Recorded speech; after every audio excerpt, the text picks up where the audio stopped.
Praise the lord. ప్రభునందు పిల్లారా, బాగున్నారా? దేవుని యొక్క నమ్మకమైన నామమునకు మహిమ కలుగును గాక. ప్రియులారా, మీ అందరినీ మరొకసారి ఇలా కలుసుకోవడం నిజంగా ప్రభు ఇచ్చిన గొప్ప ఆధిక్యత అని నేను భావిస్తున్నాను. అలాగనే చూస్తున్న మీ అందరికీ కూడా నా హృదయపూర్వకమైన వందనాలు తెలియజేస్తున్నాను. రండి, ఈ రోజున కూడా దేవుని యొక్క మంచి వాక్యాన్ని, యుగాలను తరాలను నిర్మించిన వాక్యాన్ని, సమస్త సృష్టిని సృష్టించిన వాక్యాన్ని ధ్యానం చేసుకుందామండి. ఈరోజు దేవుని యొక్క వాక్యంలో యోహాను సువార్త 10వ అధ్యాయం 3-4 వచనాలు చదువుతున్నామండి. అతనికి ద్వారపాలకుడు తలుపు తీయును, గొర్రెలు అతని స్వరము వినును. అతడు తన సొంత గొర్రెలను పేరు పెట్టి పిలిచి వాటిని వెలుపలికి నడిపించును. మరియు అతడు తన సొంత గొర్రెలన్నిటినీ వెలుపలికి నడిపించున్నప్పుడెల్లా వాటికి ముందుగా నడుచుచు గొర్రెలు అతని స్వరం ఎరుగును గనుక అవి అతనిని వెంబడించును. దేవుడి వాక్యము ద్వారా మీతో మాట్లాడును గాక. దేవుడు ఆ వాక్యము ద్వారా నాతోనూ మాట్లాడును గాక. ఈరోజున దేవుని యొక్క వాక్యం చెప్తుంది, ఇదిగో ఆయన స్వరము వినును, ఆయన స్వరము ఎరుగును, ఆయనను వెంబడించును. దేవుని యొక్క వాక్యము గొర్రెలుగా మరి విశ్వాసులైన మనల్ని, శిష్యులైన మనల్ని ప్రభు పోల్చడం మనం చూస్తూ ఉన్నాం. ఆ గొర్రెల కాపరి ఎవరోనంటే మరొకడు కాదు కానీ మనందరి కోసం ప్రాణం పెట్టిన మంచి కాపరి, మన అందరినీ ప్రేమించిన ప్రేమ కాపరి, మన అందరి కోసము దీవారాత్రులు మరి తన యొక్క నిద్ర మానుకొని మన కొరకు మరి వేచి ఉన్న, మనల్ని కాచుకుంటున్న కాపరి మన ప్రభు అయిన యేసుక్రీస్తు. దేవుడు అంటాడు, యేసుక్రీస్తు ప్రభు వారిని వెంబడించాలంట, మనం వెంబడించాలంట. అలాగే వెంబడించినప్పుడు ఏం జరుగుతుంది అంటే అందులో కొన్ని విషయాలు మీ ముందు ఉంచుతున్నాను. యోహాను సువార్త 8వ అధ్యాయంలో 12వ వచనములో ప్రభు మాట్లాడుతున్నారు, నన్ను వెంబడించువాడు చీకటిలో నడువక జీవపు వెలుగు కలిగి ఉండును. ప్రభువుని వెంబడిస్తేనంట మనము చీకటిలో ఇక ఉండమంట, మరి జీవపు వెలుగు కలిగి ఉంటామంటండి.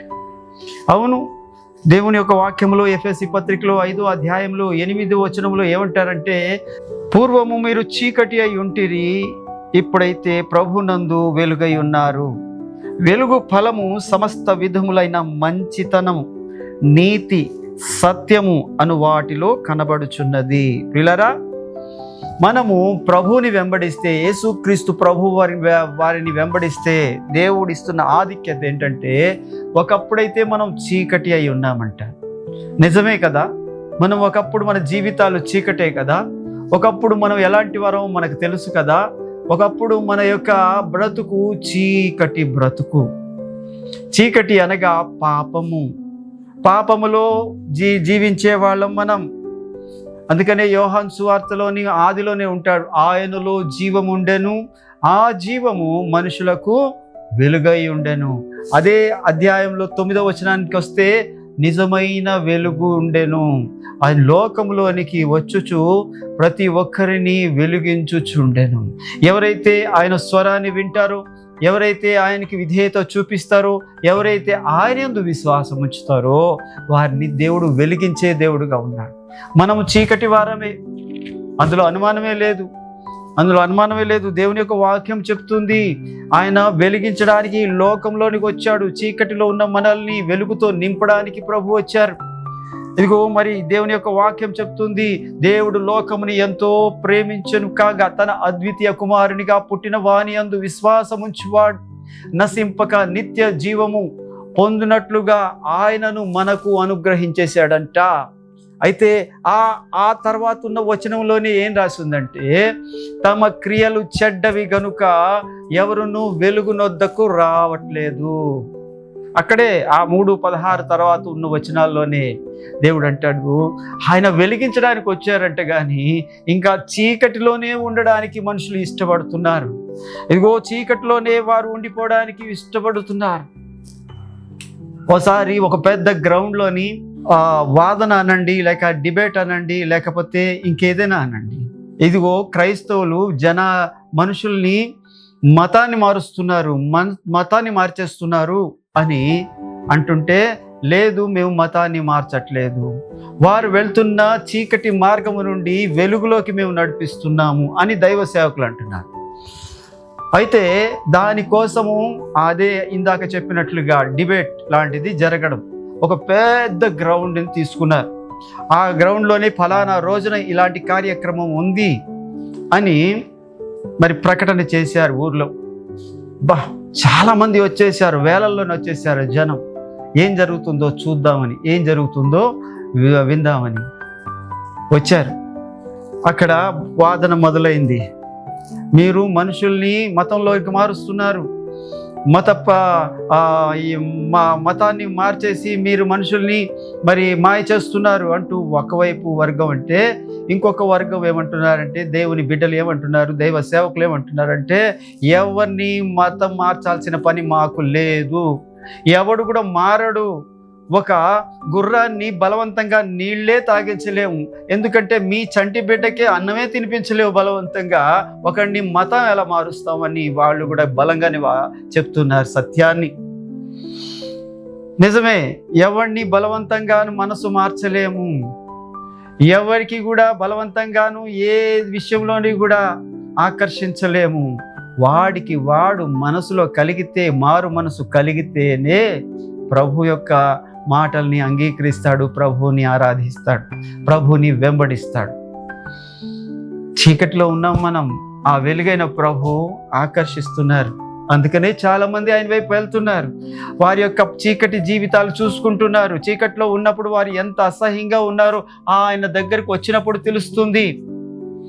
ఎందుకు అనంటే, ఆయన ముఖకాంతిలో మన రహస్యం అంతా బయటపడుతుంది. ఆయన దగ్గరికి వచ్చినప్పుడే మన చీకటి బ్రతుకులు మనల్ని బాగు చేస్తున్నాయి. ఆయన వాక్యం బాగు చేస్తుంది, ఆయన ప్రేమ బాగు చేస్తుంది, ఆయన ఆత్మ మనకి నూతనమైన స్వభావాన్ని కలిగిస్తుంది, ఆ పాప స్వభావాన్ని తీస్తుంది. ఈ రోజున దేవుని యొక్క బిడ్డలారా, వింటున్న వారులారా, మీరు యేసునైన యేసయ్యను వెంబడించిన వారైతే నిజంగా మీరు ధన్యులండి, నిజంగా మీరు ధన్యులు. ఎలాగంటే నిజమండి, పాపములో ఉన్నాము, చీకటిలో ఉన్నాము. దేవుని వాక్యం చెప్తుంది, చీకటిలో నడిచేవాడంటే ఎక్కడికి వెళ్తున్నాడో వాడికే తెలియదంట. మీరే ఊహించుకోండి, ఒక కారు చీకటిలో, మరి గాఢమైన చీకటిలో, గాఢాంధకారములో నడిచినప్పుడు ఎటు వెళ్తున్నామో ఏమైనా తెలుస్తుందా? తెలియదు కదా. అందుకనే దేవుని యొక్క వాక్యములో కీర్తనకారుడు అంటాడు, నీ వాక్యము నా పాదములకు దీపము, నా త్రోవకు వెలుగు.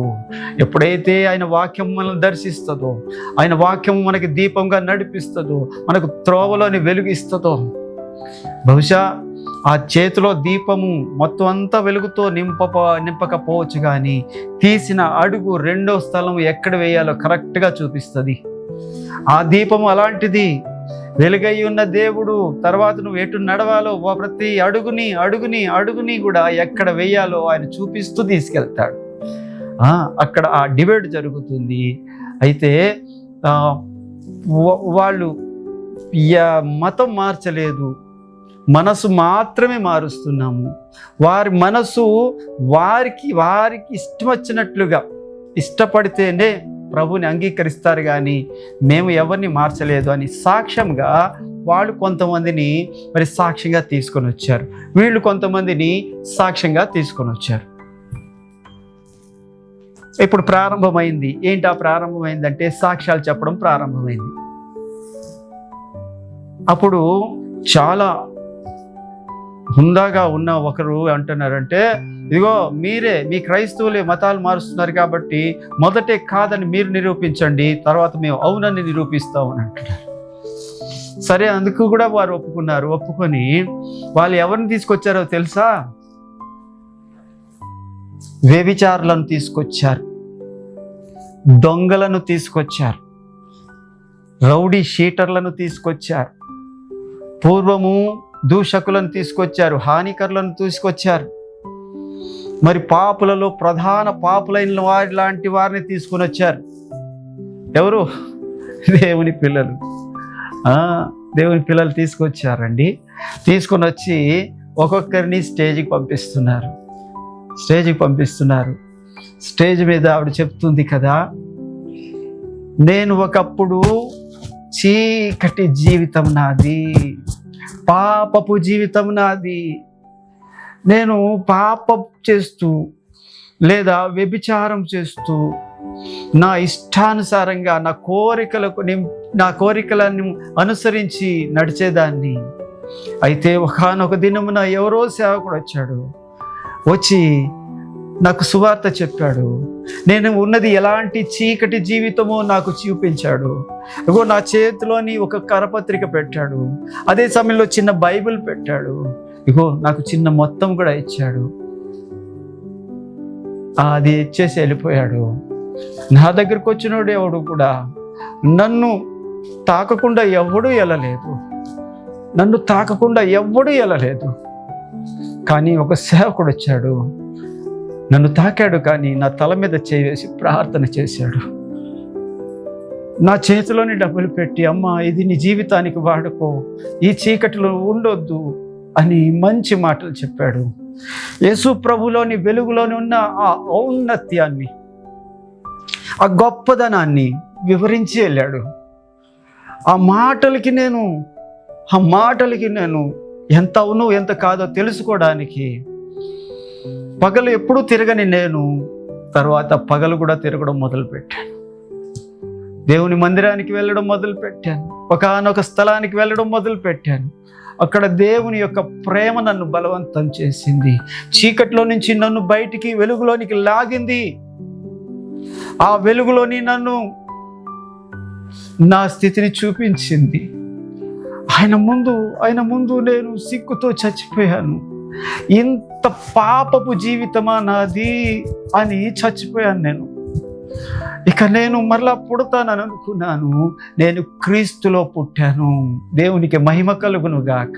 నేను క్రీస్తులో పుట్టాను, మరలా జన్మించాను, ప్రభు పాదాలను పట్టుకున్నాను, నా పాపపు చీకటి బ్రతుకుని విడిచిపెట్టాను అని ఆవిడ చెప్తుంది. ఇంకొక స్త్రీ వచ్చింది. వాళ్ళ ఆయనతో కలిసి నిలబడింది. వాళ్ళ ముందు ఒక ఆణి ముత్యాలు లాంటి బొమ్మలు లాంటి 2 ఆడపిల్లలు నిలబడి ఉన్నారు. వారి దగ్గర వాళ్ళ సాక్ష్యం మొదలు పెట్టారు. వాళ్ళు ఏం చెప్తున్నారంటే, ఇదిగో నా పక్కనున్న ఈ పురుషుడే నా భర్త. ఈయన గతంలోని ఇప్పటికీ కావాలంటే ఫలానా పోలీస్ స్టేషన్కి వెళ్ళండి, ఈయన మీద ఇప్పటికీ కేసులు నడుస్తున్నాయి. ఈయన ఒకప్పుడు రౌడీ షీటర్, మనుషుల్ని గాయపరిచేవాడు, హానికరుడు. ఈయన ఉన్నాడు అంటేనే అనేకులకు భయంగా ఉండేది. స్త్రీలు భయపడుతుండేవారు. ఎవరో భయం ఎందుకు, ముందు నేనే గజ వణుకుపోయేస్తూ ఉండేదాన్ని. మాకు డబ్బులు ఇచ్చేవాడు కాదు, కొట్టేవాడు. ఎప్పుడు తాగి మత్తులోనే ఉండేవాడు. మా పట్ల ప్రేమ, సానుభూతి, జాలి ఏది ఉండేది కాదు. అలాంటి ఆ వ్యక్తి ఈ రోజున ఇలా నిలబడ్డాడంటే, ఈ తెల్ల బట్టలు వేసుకొని, ఈ చేతిలో బైబిల్ పట్టుకొని ఇలా ఉన్నాడు అనంటే కనిపిస్తున్నాడు ఆ చీకటి మనిషి కాదు, వెలుగుతో దేవుని చేత నింపబడిన మనిషి అని తన భర్త కోసం సాక్ష్యం చెప్తుంది. తమ జీవితాలు ఈ పూర్వం ఎలాగున్నాయో చెప్తుంది. ఇదిగో కనబడుతున్న 2 పిల్లలు ఉన్నారే, ఈ 2 పిల్లలకి ఒకప్పుడు తలకి నూనె లేదు, కాలికి చెప్పులు లేవు, ఒంటికి బట్టలు లేవు. చిరిగిపోయిన వాళ్ళు కనికరించి ఇచ్చిన బట్టలే మా బట్టలు. అలాంటి బట్టలండి. ఎవడు ఎక్కడ తప్పు చేసినా సరే మొదట ఈయన దగ్గరికి వచ్చి ఈయన కొట్టి తీసుకెళ్ళేవారు. ఆ కేసు గురించి ఒప్పించడానికి ఈడే చేశాడేమో అని చెప్పేసి అనుమానంతో తీసుకెళ్ళేవారు. ఎప్పుడు పోలీసుల చేత మా ఇల్లు తొక్కబడేదండి. అలాంటి జీవితం అండి మాది. మమ్మల్ని ఈ రోజున యేసుక్రీస్తు ప్రభువారు వెలుగులోకి తీసుకొని వచ్చారు. మమ్మల్ని వెలుగు సంబంధాలుగా మార్చారు. అందుకని వాక్యం చెప్తుంది, వెలుగు ఫలము సమస్త విధములైన మంచితనము, నీతి, సత్యములో వాటిలో కనబడుచున్నదంట. ఇప్పుడు మేము సత్యములో ఉన్నాం, ఒకప్పుడు అబద్ధములో ఉన్నాం, ఒకప్పుడు చీకటిలో ఉన్నాం, ఒకప్పుడు పాపములో ఉన్నాం. అని తన జీవితం గురించి వివరంగా వివరిస్తూ ఉంటే వాదనకి వచ్చిన ఆ యొక్క మనుషుల్లోని చాలా మంది నిదానంగా జారుకోవడం మొదలుపెట్టారు. వ్యభిచారి సాక్ష్యం వచ్చింది, ఒక రౌడీ షీటర్ సాక్ష్యం వచ్చింది, ఇప్పుడు ఒక దొంగ సాక్ష్యం. దొంగ, ఆయన గొప్ప దొంగ. ఎంత దొంగ అంటే ఎక్కడ కూడా చిన్న సాక్ష్యం కూడా దొరకకుండా దొంగలించగలిగిన మహాజ్ఞానం కలిగిన దొంగ. గొప్ప గొప్ప గుళ్ళలో బంగారాన్ని దోచేసే దొంగ. అలాంటి దొంగ ఇప్పుడు నిలబడ్డాడు. అక్కడ నిలబడి చెప్తున్నాడు, నేను ఒకప్పుడు దొంగనే, అనుమానమే లేదు అందులోని. కావాలంటే ఫలానా ఊర్లో నా మీద కేసు ఉంది, ఫలానా దగ్గర నేను జైలు శిక్ష అనుభవించాను, ఫలానా అప్పుడు నా కోసం పేపర్లో ఇలాగ వచ్చింది అని వివరంగా ఆయన చెప్తున్నాడు. అయితే ఇప్పుడు నేను దొంగని కాదు, నా దొంగతనపు స్వభావాన్ని సంపూర్ణంగా ప్రభు అయిన యేసుక్రీస్తు మార్చివేశాడు. ఈ రోజున నేను నీతిమంతుడిగా నిలబడ్డానంటే ఆ నీతి నాది కాదు, నన్ను ప్రేమించి నాకు అనుగ్రహించిన నా ప్రభు అయిన యేసుక్రీస్తుది. ఇదిగో నేను వస్తున్నానంటే చాలామంది తలుపులకు తాళం వేసుకుంటారు, అన్ని సామాన్లు జాగ్రత్త చేసుకుంటారు. ఎవడు కూడా నేను ఉన్న స్థలంలో నిర్లక్ష్యంగా ఉండడు, నా గురించి తెలిసినాడు. చివరికి స్నేహితుల బళ్ళను కూడా దొంగిలించిన వాడిని నేను, స్నేహితుల బ్యాగుల్లోని, స్నేహితుల పర్సులోని కూడా డబ్బులు దొంగిలించిన వాడిని నేను. అలాంటి దొంగని నేను. నా దొంగతనపు బుద్ధిని దేవుడు, ఎవడో బరబ్బా అనే దొంగ సిలువని ఆయన మోసి ఆ దొంగ యొక్క శిక్షను ఆయన అనుభవించాడు. నేను ఎవరో బరబ్బా కోసం ఆయన సిలువ మోసాడేమో అనుకున్నాను, కానీ ఆ బరబ్బా నేనే అని నాకు తెలిసిలేకపోయింది, నేను తెలుసుకోలేకపోయాను అంటూ ఆయన సాక్ష్యం చెప్తున్నాడు. ఇలాగ ఒకరి తర్వాత ఒకరు వస్తూ ఉంటుండగా అలాంటివి మనసు మారిన సాక్ష్యాలు వీళ్ళ దగ్గర లేవు. మనసు మార్చిన సాక్ష్యాలు వీళ్ళ దగ్గర లేవు. ఎందుకు అనంటే అలాంటి వాళ్ళు లేరు ఇక్కడ. అందరూ చేస్తున్నారు, మనం చేయొచ్చు. అందరూ కల్తీ చేస్తున్నారు, మనం కల్తీ చేయొచ్చు. అందరూ లంచం పుచ్చుకుంటున్నారు, మనం పుచ్చుకోవచ్చు. అందరూ వ్యభిచారం చేస్తున్నారు, మనం చేయొచ్చు. అందరూ బూతులు మాట్లాడుతున్నారు, మనం మాట్లాడవచ్చు. అందరూ మోసం చేస్తున్నారు, మనం కూడా మోసం చేయొచ్చు అనేలాంటి వాళ్ళే ఇటువైపు కనబడుతున్నారు. ఇక్కడ దేవుడు కాదు, మనసు. ఆ మనసు మార్చిన వాడే యేసు. దేవునికి మహిమ కలుగునుగాక. అలాగన దేవుని యొక్క వాక్యం ఏం చెప్తుందంటే, ఆయనను వెంబడించిన వాడు చీకటిలో నడవక జీవపు వెలుగులో నడుస్తాడంట. దేవుని యొక్క వాక్యం చెప్తుంది. సాక్ష్యము చెప్తున్నారు అందరూ. ఈ రోజున మరి నువ్వు పూర్వం ఏమై ఉన్నావో, ఇప్పుడు ఏమై ఉన్నావో, నీ యొక్క జీవిత సాక్ష్యం చెప్తున్నావా? నువ్వు దేవుడు నీకేం చేశాడో, దేవుడు నీకేం మేలు చేశాడో, దేవుడు నీ జీవితంలో ఏ కార్యం చేశాడో చెప్తున్నావా?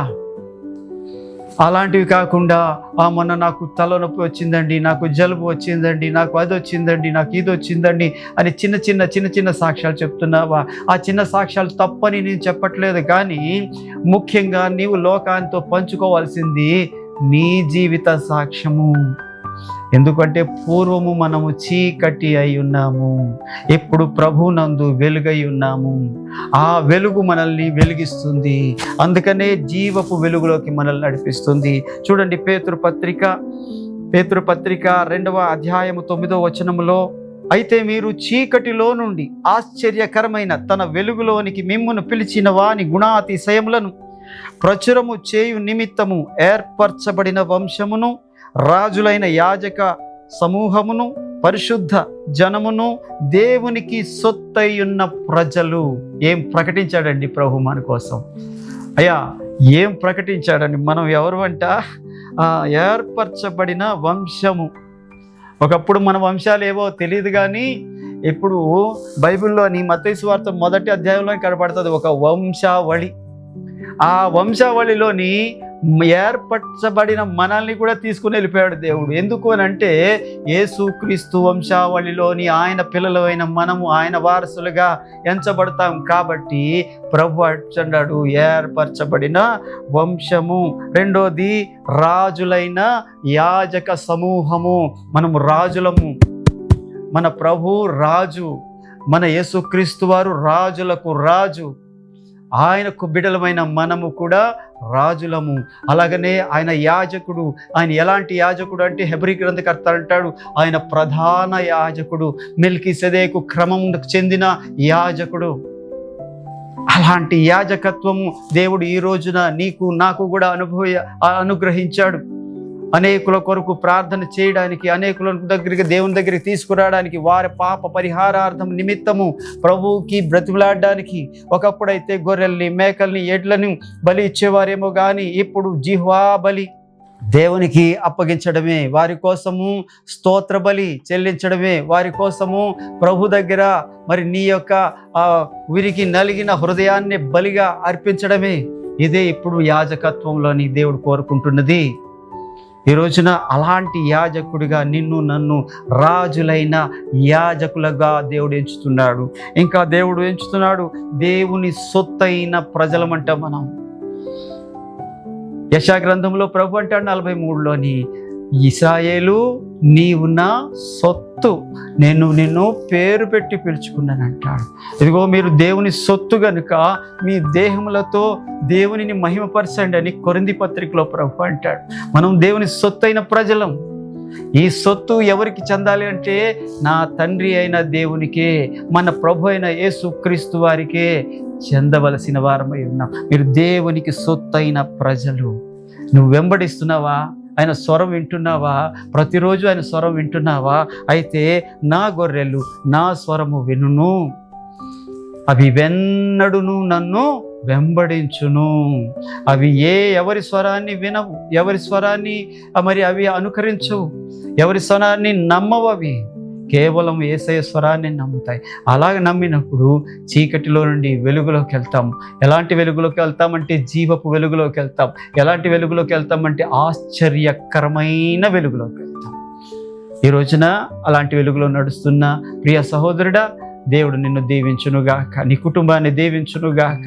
దేవుడు నిన్ను ఆశీర్వదించి అత్యధికముగా తన యొక్క సన్నిధిలోని ఆనందింపచేయునుగాక. దేవుడి వాక్యము ద్వారా మనతో మాట్లాడారు కాబట్టి మనము దేవునికి కృతజ్ఞతాస్తుతులు చెల్లిస్తూ ప్రార్థన చేసుకుందాం. పరిశుద్ధుడా, ప్రేమ నమ్మకం కలిగిన దేవానికి స్తోత్రాలు నాయనా. ఈ యొక్క సమయంలో మంచి నీ మాటల చేత ఇదిగో ప్రభువా, నీ గొర్రెలు నీ స్వరమే వింటాయి, నిన్నే వెంబడిస్తాయి ప్రభువా. మరి నాయన అలాంటి గొర్రెలలో మమ్మల్ని కూడా ఎంచినందుకు కృతజ్ఞత చెల్లిస్తూ మీకే మహిమ ఘనత ప్రభావం ఆరోపిస్తూ ఈ ప్రార్థన యేసు నామములో అడుగుతున్నాను తండ్రి, ఆమేన్. ప్రైజ్ ది లార్డ్ అండి. అందరికీ వందనాలు. తప్పకుండా జ్ఞాపకం చేసుకోండి, కృపావార్త ఛానల్ని సబ్స్క్రైబ్ చేసుకోండి, షేర్ చేయండి, లైక్ చేయండి.